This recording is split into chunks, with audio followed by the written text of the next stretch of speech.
Hello students, आपका हमारे channel में स्वागत है।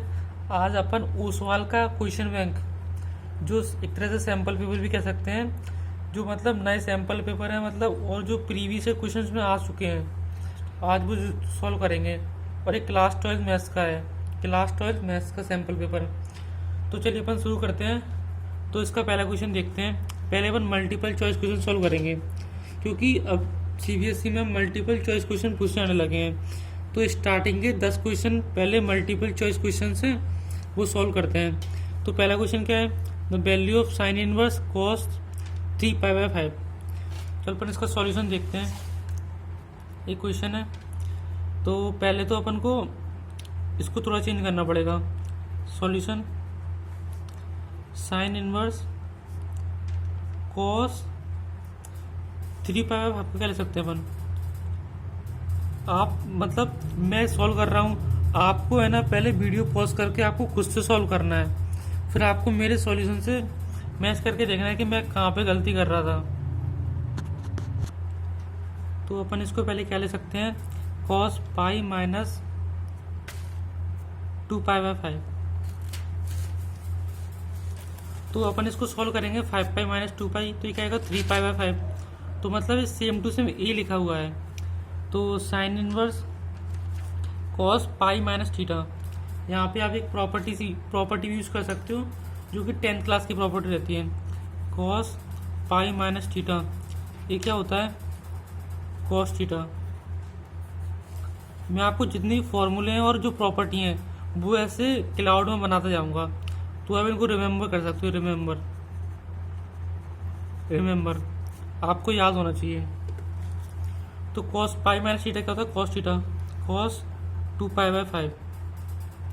अब अपन इसको क्या करेंगे? अब अपन कॉस को साइन में चेंज करेंगे, क्योंकि अपन को एक प्रॉपर्टी पता है कि ऐसे sign inverse of sine x, ये क्या होता है? एक्स होता है। और ये प्रॉपर्टी कब कब वैलिड होती है कि इसका आंसर एक्स कब आएगा?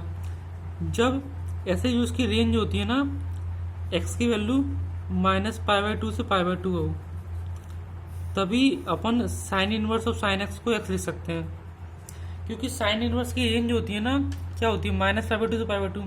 जब इसकी जिसका आंसर इसकी रेंज में आएगा, तभी अपन sine inverse of sine x को क्या लिखेंगे? एक्स लिखेंगे।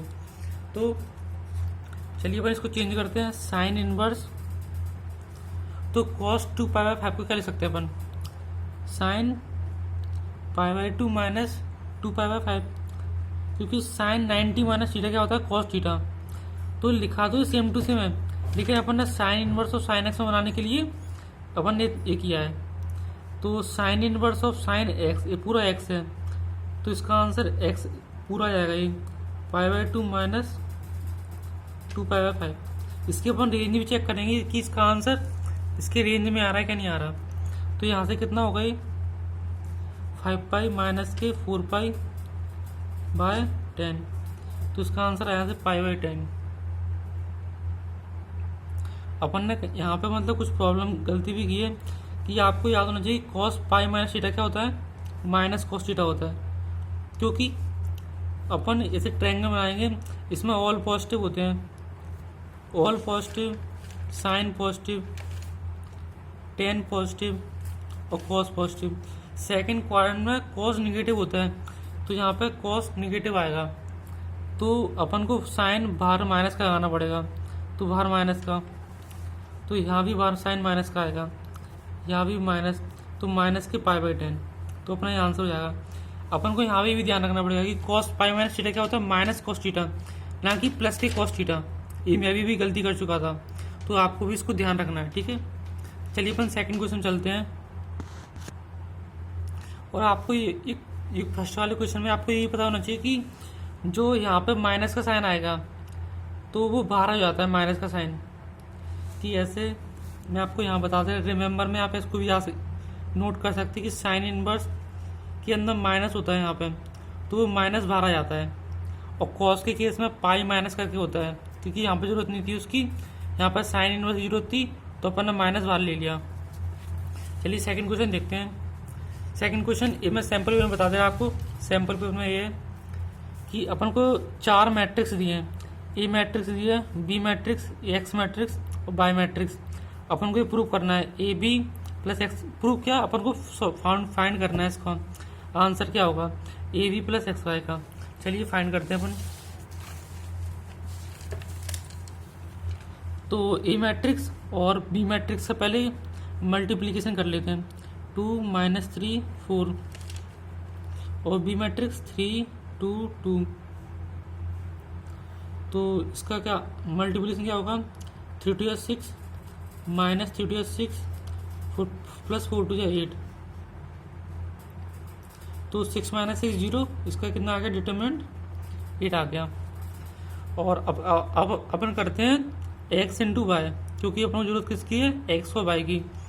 तो यहीं पे कर लेते हैं। एक्स क्या है 1 2 3, किसका कर रहे हैं, एक्स इंटू वाई।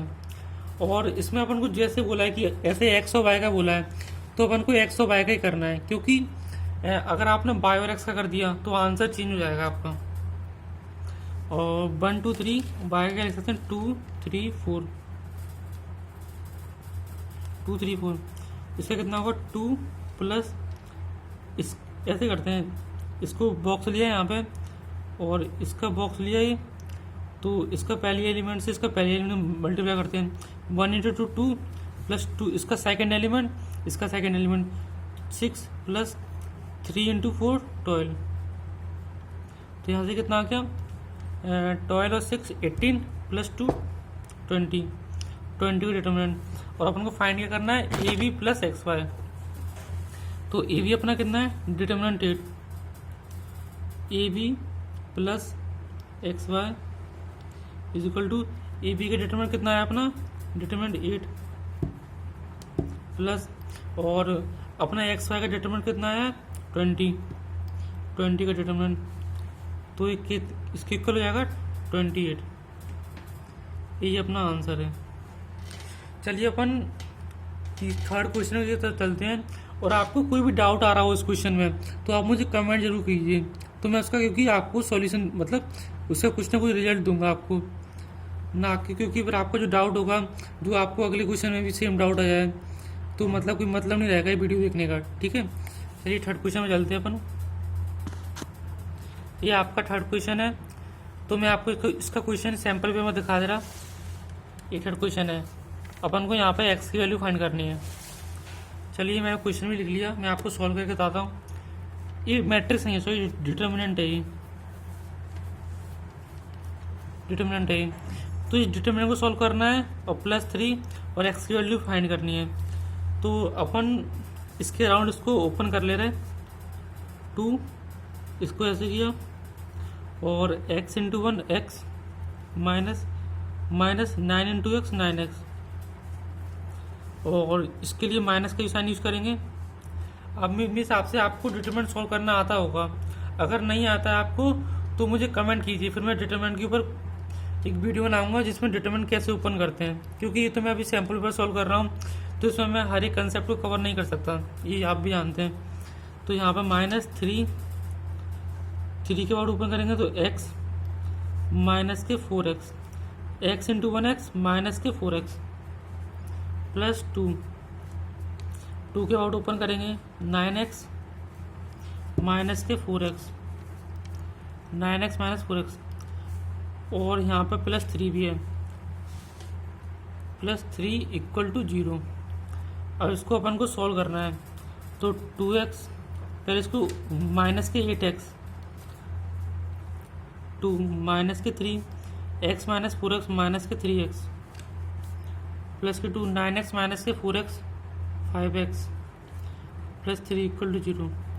ये कितना हो गया माइनस के 16x माइनस माइनस प्लस के 9x प्लस के 10x प्लस के 3 = 0।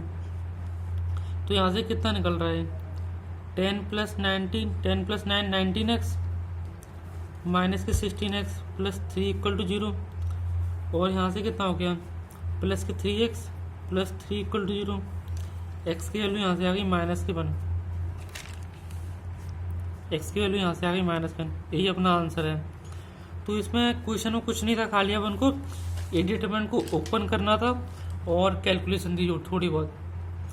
तो आपके 1 मार्कर क्वेश्चन है, लेकिन इनमें भी अच्छी खासी कैलकुलेशन होती है, अपन को पूरा सॉल्व करना पड़ता है। चलिए अपन अपने 4th क्वेश्चन की बात चलते हैं। चलिए अपना ये 4th क्वेश्चन है। अच्छा खासा क्वेश्चन पूछा गया है 1 नंबर में इंटीग्रेशन का। तो मैं आपको इस सैम्पल पे अपना क्वेश्चन दिखा दे रहा देख सकते हैं। क्वेश्चन नंबर 4 सैम्पल पेपर में दिया है। 10² 2x लिमिट कहाँ से कहाँ दी है, 0 से π/8 इज इक्वल टू फाइंड करना है। चलिए मैं आपको सॉल्व करके बताता हूँ। पहले तो इस क्वेश्चन में जो मतलब अच्छा कंसेप्ट मतलब जो किसी फंक्शन के साथ कुछ ना कुछ लिखा रहता है। ऐसे अगर यहाँ पे x होता तो अपन इसको कुछ लेट नहीं करते हैं। अगर यहाँ पे 2x है, 4x है या 2x² + 1 है तो इसको अपन लेट कर लेते हैं कि यहाँ पे अपन ले लेते हैं 2x = t, जिससे कि अपन फंक्शन को है ना पूरा t में कन्वर्ट कर लेंगे x की जगह। तो दोनों जगह डिफ्रेंशिएट करेंगे तो क्या होगा, 2dx = dt। यहाँ से dx कितना आ गया, dt/2। यहाँ से dx की वैल्यू आ गई dt/2। चलिए अपन इसको चेंज करते हैं। इसको अपन क्या लिख सकते हैं, 10², 2x को क्या लिखेंगे t, dx को क्या लिखेंगे dt/2। अभी ये लिमिट x की थी, अब अपन को t को चेंज करना पड़ेगा। यहाँ पे x की वैल्यू 0 रखेंगे तो t की वैल्यू कितनी आएगी, मैं बता दे रहा आपको। जनरली बच्चों को इसमें कन्फ्यूजन होती है कि लिमिट कैसे चेंज करेंगे अपन।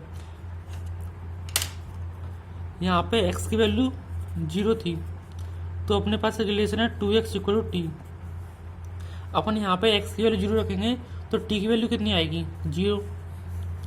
x की वैल्यू 0 पे t की वैल्यू 0, तो पहली लिमिट क्या होगी यहाँ पर t की 0। फिर x की वैल्यू π/8 पे, तो 2x = t, तो t की वैल्यू कितनी होगी 2, x की वैल्यू कितनी है π/8। तो यहाँ से t की वैल्यू कितनी आ गई π/4। तो पहले x की जगह π/8 लिखा था, अब अपन x की जगह क्या ले सकते हैं, t की जगह π/4। तो वो लिमिट किस तरह चेंज हो गई, अब यहाँ पे 0 से π/4। अब आपको इतना समझ आ गया हो तो आप मतलब इस क्वेश्चन को आगे फॉरवर्ड कर सकते हैं। अगर आपको यहीं पे कन्फ्यूजन हो लिमिट कैसे चेंज करेंगे तो मतलब ये थोड़ा इशू है, आपको थोड़ा इंटीग्रेशन पढ़ना पड़ेगा। अगर आपको समझ आ गया हो तभी अपन आगे बढ़ सकते हैं। तो a2 कांस्टेंट है तो उसको बाहर ले लेंगे इंटीग्रेशन के, 1/2 10² t dt 0 से π/4। अब आपको एक फॉर्मूला पता होगा, 1 + 10² x = sec²x। क्योंकि अपन को 10² t का इंटीग्रेशन अपन को जनरली पता नहीं है, अपन को पता है sec² t का इंटीग्रेशन। तो अपन इसको 10² t को किस में कन्वर्ट करेंगे, sec² में कन्वर्ट करेंगे। तो यहाँ पर 10² t को क्या लिखेंगे, sec² t - 1 dt लिमिट 0 से π/4 1/2। sec² t का इंटीग्रेशन क्या होता है, 10t और -1 का -x और 1/2। यहाँ पे आपको कन्फ्यूजन ना हो, यहाँ पे ब्लैक पेन से कर देना। और ये हो गया, और लिमिट कहाँ से कहाँ तक, 1/2 बाहर है, और लिमिट कहाँ से कहाँ तक है, 0 से लेके π/4। चलिए अपन दूसरे पेज पे करते हैं इसको।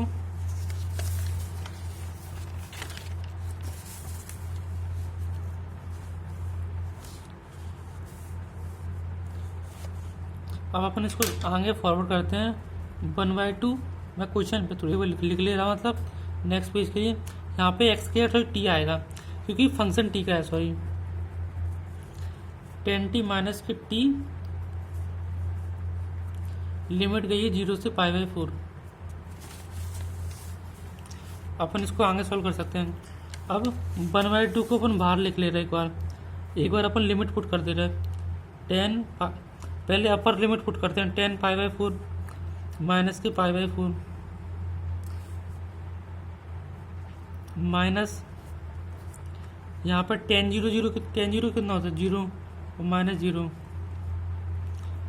तो 1/2 10 π/4 माइनस की π/4।